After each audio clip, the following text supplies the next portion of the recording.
Russia has been at war with Ukraine for more than 34 months, and today we want to review the military situation. I'm Julian Rupke, and this is BILD Situation Room.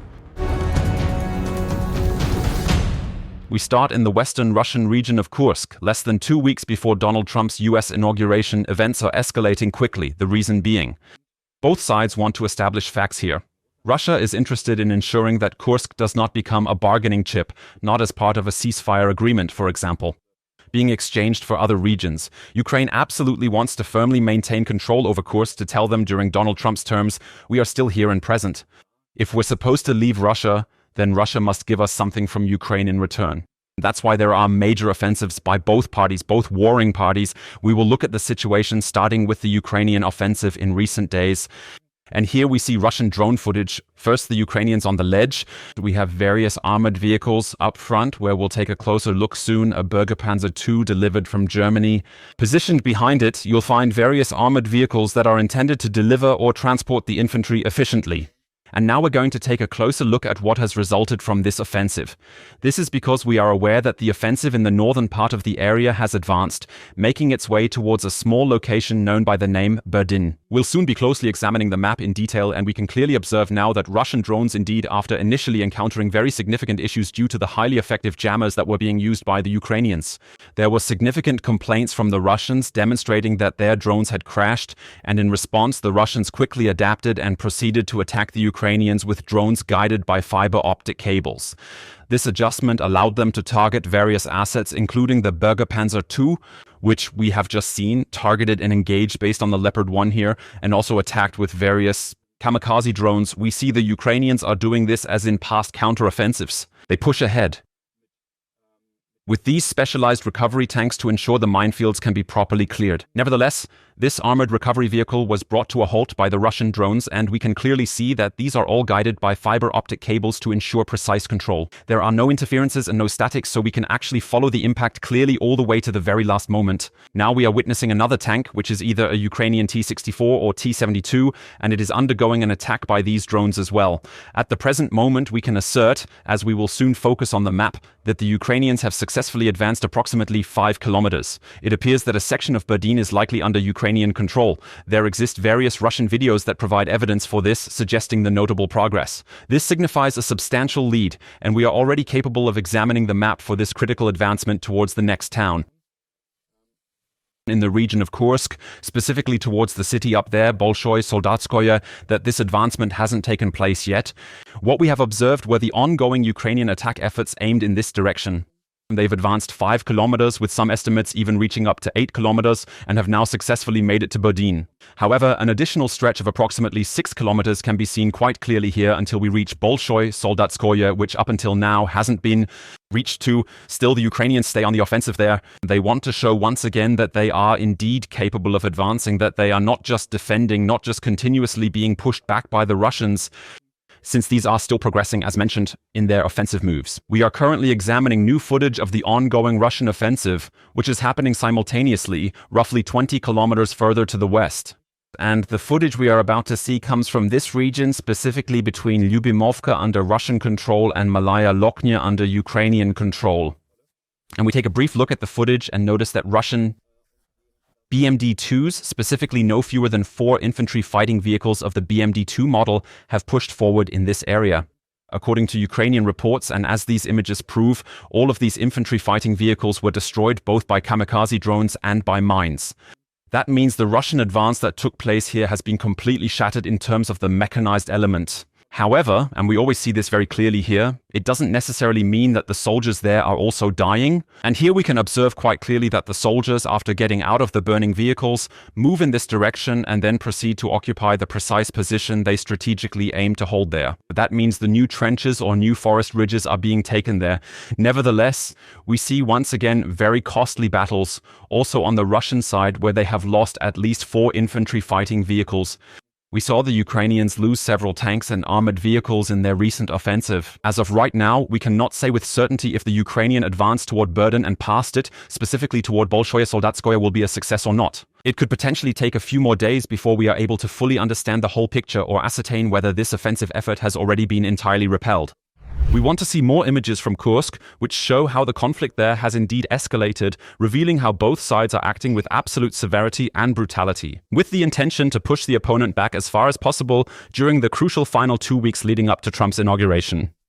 We start with these recordings, which are quite frightening, but they show what actually happens when a vehicle of the Ukrainian army, a Striker delivered from the USA, apparently without a main gun, meaning without ammunition for the main gun, still going hunting for Russian soldiers.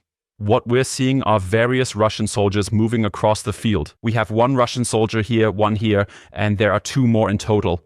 And we have the Ukrainian vehicle present at this location, which is actively making an attempt to run over these soldiers. It's that simple. There is no main gun, however, we always see small impacts, likely from small arms that the Ukrainians use on board to first wound the Russians, by simply shooting at them and hoping to incapacitate them so they can't continue running, and then running them over with the vehicle. Those are pretty martial scenes, but they portray the reality in Kursk, and that's what it's about. We closely observe how the infantry fighting vehicle misses the Russian soldier by several meters on multiple occasions, for instance right here, and it then continues to pursue the others. Naturally, we always ensure to carefully pixelate those moments where the Russian soldiers are initially hit with small caliber firearms or small arms, and subsequently run over by this US-manufactured infantry fighting vehicle belonging to the Ukrainian army in Kursk. Some truly gruesome scenes, yet they clearly show the Ukrainians mean business. They are genuinely committed to their mission, pursuing Russian soldiers even without any ammo for their main gun weapons. And as I said, we obviously need to pixelate the whole thing, but from this footage you can relatively clearly see that there are at least 2 Russian or possibly still North Korean soldiers being run over by this Ukrainian army vehicle, and that the Russians are brutally less ruthless against the Ukrainian army in Kursk. The following footage reveals to us something that really shouldn't occur during a war, and yet it unfortunately keeps happening repeatedly, both in Ukraine and in Russia, with a deeply troubling frequency. We witness a Russian kamikaze drone assault targeting a medical evacuation led by the Ukrainian army in Kursk, illustrating the conflict's high intensity. That means we can track until the last moment, and of course we have to pixelate this, how 4 Ukrainian soldiers try to evacuate a wounded comrade in Kursk, just away from the front so he can be treated in Ukraine, and we see the Russians with full intent, as described in the video on Telegram, we see with full intent. Here we see it highlighted, these 4 soldiers attacking with the 1 wounded. You understand, the soldiers who remain uninjured have the ability to run away, can leap away. Here we see it in all directions, so the ones that can still move disappear. However, right in the middle, that's the target of the Russian drone, the already wounded Ukrainian soldier. And because it's a fiber optic controlled drone, we see pixelation up until the very last moment, naturally, as this drone lands directly next to the injured Ukrainian soldier. These are indeed disturbing recordings, but we must candidly admit we've observed this from both sides. Medical evacuations are not spared, but are even popular targets because it is known that at least some of the opposing soldiers cannot move away quickly here, but is utterly helpless at the mercy of the drones. We would like to view one more video from Kursk as a final example, demonstrating to us that Russia has absolutely no regard for its own infrastructure anymore, or takes no consideration of it whatsoever. Namely, we know that a city in Kursk is still under Ukrainian control, specifically Sucha. And Sucha used to have 6,500 residents. Here we see the town, or rather part of it, not the whole town. And we can also see why the Ukrainians took it. These are the tracks running through the industrial area here. As mentioned, the industrial area is in the foreground, large industrial plants, and the civilian city center is more that way and a bit further south. And what we are seeing now is how the Russian army is bombing these industrial areas here in Sucha. Allegedly, whether that's true we don't know, with FAB 3000 bombs. They could also be FAB 500 or FAB 1500. That's always the weight in kilograms, so to speak, of this guided glide bomb. We can see, however, that the Russians don't mind showing that they are bombing their own cities here, specifically in this case the industrial district at the train station, with heavy glide bombs or precision bombs. One must say, because they are guided due to the UNPK, the framework is what is attached to it. To extend the range up to 40, some even say up to 70 kilometers. This suggests that Russia is increasingly concentrating on the deliberate destruction of its own infrastructure. Their goal is to undermine Ukrainian forces in the Kursk area and also to force them out of Sucha, as well as the neighboring towns and various surrounding villages located within the Kursk region. We plan to visit Ukraine starting in the east, and the fighting in Donbass continues as well. In that area, they are concentrating primarily on the Donetsk region, and what we have here are several recordings that vividly demonstrate how the battles are presently being conducted in that location. And unfortunately, these are recordings that, if they exist, we have to show them, which don't make the Ukrainian army look particularly good. However, this also explains why the Russians are advancing and not the Ukrainian army stabilizing the front or even advancing themselves. We begin by examining footage from the small town of Yelzavitivka. In this video, we observe that this place is once again being subjected to attacks by Russian vehicles. It is clear from the footage that this is a recurring situation. We have at least a couple of main battle tanks progressing at the very front, and trailing them are 2 armored vehicles, each carrying infantry, closely following behind. The goal, of course, is to take over this small place here, meaning to deploy troops there, gain a foothold, and hope that the Ukrainians, who are being numerically inferior, then retreat accordingly. What we also see in parallel are these impacts everywhere here. This means Russia is heavily shelling this location with artillery to pin down the Ukrainians there, making it difficult for them to defend themselves. However, and we will observe this in detail very shortly, there are 2 Ukrainian tanks in this area, probably of the T-64 variety, that are making active efforts to halt this advancing Russian movement, attempting directly to hold back the advancing Russian soldiers in the small settlement that is known by the name Yelzavitivka. However, the whole thing will be a very dramatic battle, a tank battle at just a few meters distance, which in the end, at least it seems that way, the Russian invaders are able to win. So now we will soon see in much better quality all the impacts on the left and right. This is all Russian artillery being directed at this village, which is still being held by Ukrainian soldiers at this time. We see it everywhere, left and right, these new impacts, and now we see the moment where the tanks see each other directly for the first time, so to speak. This means the tank commanders, the gunners, and the drivers see each other here for the first time. Here in front, the first Russian tank, probably a very modern one. We've repeatedly seen in recent days that it was often T-90s fighting on the front lines. And here on the backside, we'll see it more closely in a moment, the 2 Ukrainian tanks. Very tough for the 2 Ukrainians as they're right behind each other. That means they can't fire simultaneously, but rather one after the other, or the second not at all, because it has to take the first into account. And now we see the first explosion here, and we leave it uncut. And this is also uncut footage. We'll just go through this and see that the Russian tank, probably a very modern one, actually fires every 10 to 11 seconds. That was now the second shot that was fired, and you can follow along with the seconds. The autoloader, which is the loading mechanism, operates with a 7-second window. Following that, the gunner still needs to properly aim the whole setup, so to speak. Then he fires, and the Russians in this context appear to be quite experienced. They seem very determined and shoot immediately after the loading mechanism has completed loading the next round of ammunition. And we see, so far it hasn't done much. The 2 Ukrainian tanks continue moving back and forth. The Russians are additionally advancing in the direction towards their fellow combatant over there. That means they haven't completely understood what's happening here yet. We can assume that, of course, the most experienced crew is being deployed right at the front, and the others perhaps not for the first time, but only recently traveling in armored vehicles. And we'll soon see in just a moment that this relentless act of shooting repeatedly and this, well, you honestly have to say, this profound disregard for the very real possibility of being hit yourself, that this leads to the fact that now the T-90 will probably meet the first T-64 of the Ukrainians for the first time. We're witnessing a really dramatic moment right now, because immediately after the Russian tank opens fire, the Ukrainian one fires back. And we can see it here, the muzzle flash, and here the impact, not on the tank, but right behind it at this power pole that's standing right there. That means he missed the Russian by a few meters here. And indeed, this is the moment of fate in this battle. Now we see once more, missed the shot, and the Russian at this moment needs another 10 full seconds to shoot again. And now we will witness the first successful impact that really hits the target, heavily damaging the Ukrainian tank, and likely in this particular scenario, at the very least, disabling the crew. We can see now the Russians are retreating, the others. That means the armored vehicles, which don't have heavy artillery on board but probably just rapid-fire cannons, are now moving back. The Ukrainians try to retreat now too. The first tank is burning and can't proceed. The second one is now reversing. Now we see another shot, probably this time a ricochet off the Ukrainian tank. Nevertheless, the whole thing here is At least in this unedited video, which lasts about 3 minutes, the whole situation turns in favor of the Russians, who repeatedly hit the already damaged Ukrainian tank, causing it to sustain serious damage. Nevertheless, let's take a closer look at the map of this particular region. At this moment, we are still uncertain whether Yelizaveta, which has quite a complicated name to pronounce, is now under Russian control. The Deep State map, which also provides us with the maps, has marked it here, showing that, as we can see, it was a careful advance in the region. That means this is the route the tanks have taken.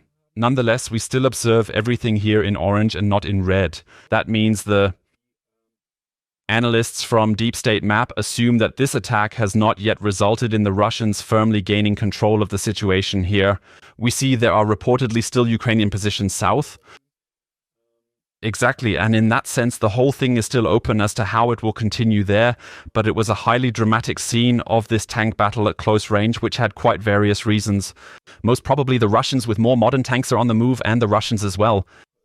Accordingly trained to attack here and shoot at anything that gets in their way, and the two Ukrainian tanks directly one after the other, so that their, to be precise, numerical advantage against that single T-90 tank over there, likely a T-90, could not actually be realized or put into effective action.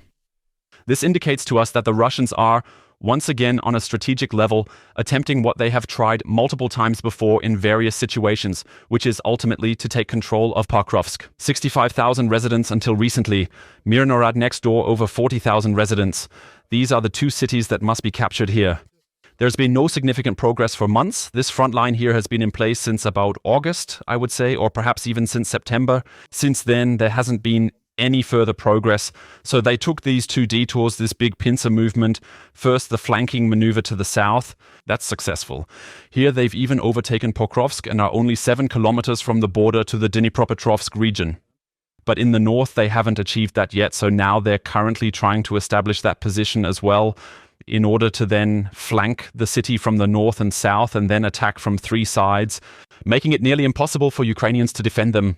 In the ongoing battle for control of Pokrovsk, the Ukrainian army is encountering a new issue, as the Russians are now employing the fiber wire technology, which has been tested extensively in Kursk for many months. Fiber optic drones, which are now being deployed both against Ukrainian tanks on one side in the Pokrovsk area and also against the city itself. We want to closely examine the footage, which has also been newly released by the Russian military, and we can see various shots clearly showing us that these drones are indeed remarkably effective, especially concerning jamming devices from the other side. Here's a T-72 being attacked by the Russian army in Pokrovsk, and it actually has several jamming devices mounted on top, including this drone cage, but the Russians are capable with these extremely precise kamikaze drones which carry the loads inside, meaning the explosive charge, as well as this very special capability to navigate. It enables the Russians to very precisely maneuver between the nets, allowing them to come directly underneath them. I even stopped there at that moment. That means it's pretty scary, if you like.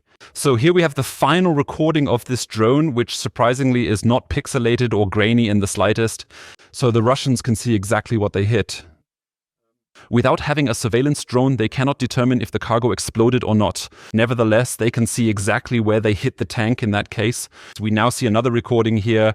This means the Russians must try to bypass the net and strike between it, and they're very successful at it. Here we have another armored vehicle delivered from the USA, also in the Pokrovsk region, and we see these massive installations here of jammers that were actually installed specifically to keep drones away, to defend against kamikaze drones.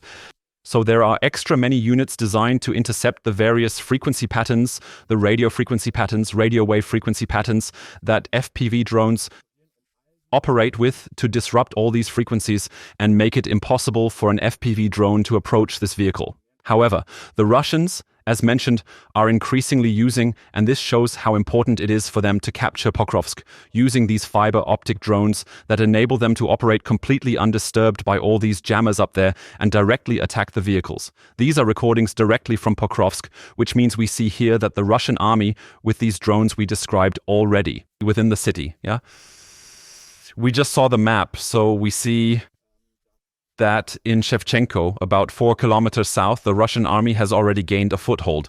That means they can move from there with their drones, which have a range of 8 kilometers, right into this city. Here we see the high-rise districts of Pokrovsk and Russian drones, which are quite frightening, moving easily through the districts, searching for Ukrainian vehicles. And behind this house that we see, a pickup truck belonging to the Ukrainian army is strategically hiding, likely previously identified by a surveillance drone from the air. And now there's this kamikaze drone, which moves along a fiber optic wire, travels through the streets of Pokrovsk, and then can fly directly into the Ukrainian vehicle. Here we see again that the Ukrainians have spent many thousands of euros to actually protect the vehicle against kamikaze drones by installing all these jammers. However, none of these jammers are effective against Russian drones that operate along fiber optic cables, ultimately flying into the Ukrainians, specifically in this situation into the Toyota here. So these are quite dramatic images that show us why the Ukrainian army is having such big problems defending this region and why they keep losing villages. We'll look at one of those villages it lost recently. It's quite nearby, only a few kilometers further south, in the vicinity of Kursk. We're talking about the small village of Petropavlivka, and here we're seeing Russian drone footage showing that the Ukrainian army was driven out of this village and that advances have been made several kilometers further west. Once again, the 114 Mechanized Brigade always running around with this Soviet-like flag here and raising it everywhere they arrive. It's another village just north of Kursk. We'll see it on the map shortly, which has just been captured by the Russian army. That is indeed another village where, in the end, all Ukrainian defense positions were successfully taken over by the Russian forces. The footage also shows how some Ukrainian prisoners of war were captured. However, only a few, again, roughly a handful of Ukrainian soldiers who actually defended this village, called Petropavlivka, on the ground. We also take a look at the map and observe that the Russians are advancing further both to the south and to the north following their success in Kursk. Kursk, the big town or small city captured with about 18,000 people. And what we just observed was the recent advance towards Petropavlivka, which is situated a bit further to the east, roughly 4 kilometers away, was Sontsivka, where battles were fought for a long time, where the Ukrainians held out for a long time, which has now apparently fallen, otherwise the Russians wouldn't have advanced further.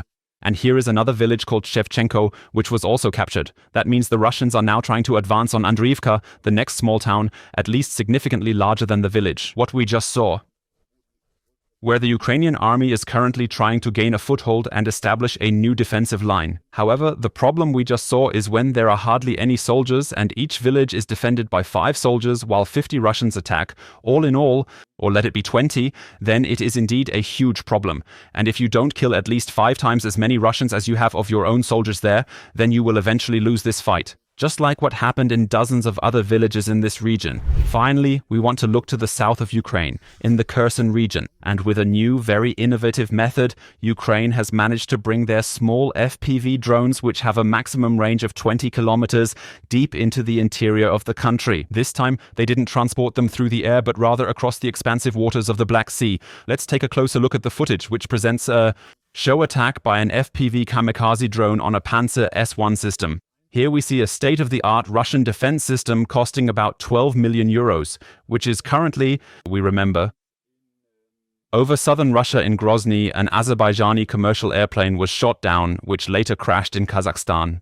So, such a system was targeted and attacked here by a Ukrainian kamikaze drone, and what's particularly noteworthy is that this incident occurred in Skadovsk. And now we have this map from a Ukrainian activist that shows quite well how it actually happened. Apparently, a ship claimed that a small swimming drone maneuvered its way along this route, navigating around the occupied area. It came almost as close as possible to Crimea, and from that point the kamikaze drone was initiated and subsequently launched, which, as a result, was just a few kilometers from the shore, yet in an area normally unreachable with FPV drones. There, it destroyed the Russian Panzer S1 air defense system that was stationed. This, of course, a big shock for the Russian army because the Ukrainians managed to mount anti-aircraft missiles on their swimming drones a few weeks ago and shot down 2 Mi-8 helicopters with them, also in this particular region. Now yet another significant escalation, at least concerning the Russians, in terms of their overall assessment. The Ukrainians are able to successfully deliver FPV kamikaze drones to the target area using these larger unmanned water vehicles, directing them both towards Crimea and Kherson. And that is, of course, another problem for the Russian army in this area because even many kilometers behind the front line, they can no longer feel safe. With how Ukraine is extending the overall range of these short-range kamikaze drones,